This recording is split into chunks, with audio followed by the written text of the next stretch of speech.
Kelso made it 7 home wins on the bounce this afternoon as they overcame a stubborn Watsonian side 18-13 on a glorious day at Poynder Park.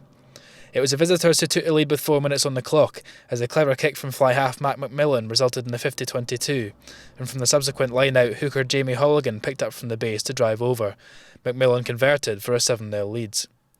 Kelso responded well to going behind and registered their first try of the afternoon on 12 minutes, when after a number of phases in the Watsonians 22, Andy Tate's quick pop pass found Mark Wilson, who raced in for an unconverted score. A straightforward penalty from McMillan extended the visitors' lead to 5 points with 19 minutes gone.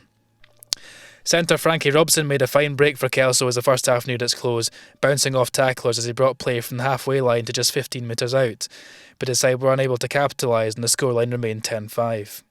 But with the final play of the half, the hosts drew level with a well-worked team try. Following a strong break from Keith Melbourne, the ball was shipped wide along the back line with Murray Hastie, Dwayne Patterson and Kevin Dryden all involved before Angus Roberts finished the move off in the corner. Patterson landed a peach of a conversion from the touchline to make the half-time score Kelso 12, Watsonians 10. Within seconds of the second half getting underway, Kelso were awarded a penalty midway inside the visitors' half, which Patterson duly split the uprights with, before adding a second in quick succession on 45 minutes, opening up an 8-point cushion.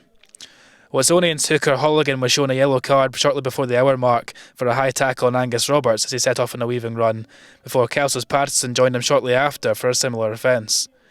Into the final 10 minutes, and a second penalty of the afternoon by McMillan reduced the deficit and gave the visitors a lifeline at 18-13. The Marside club then threatened to steal the game in the closing stages with a line out inside the Kelso 22, but back row Dryden secured a crucial turnover and the hosts held out for victory.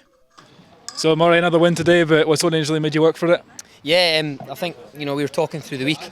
They've really came on leaps and bounds since we played them at the start of the season. So we knew it was going to be a fight. We know they can play rugby, and with the solid surface out there, it's been a few dry days, and it was very quick, and it probably suited their style of play.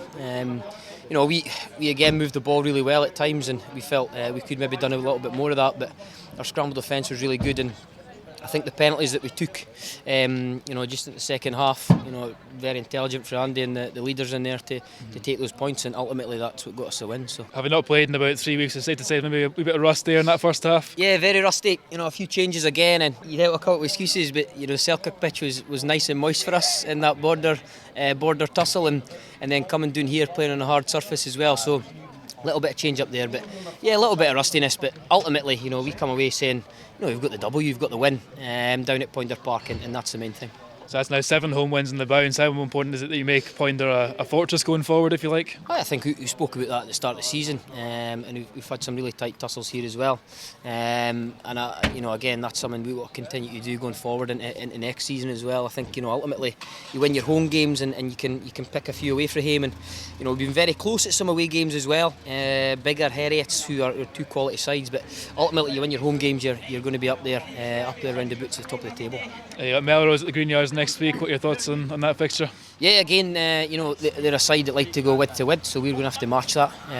We want to try and do that as well. But again, we spoke about it. We didn't want to change too far for our game plan. We want to carry hard up front, and then when it's on to go wide, we want to take the opportunities. But they're a quality side. They love to play, and we look forward to that battle next week.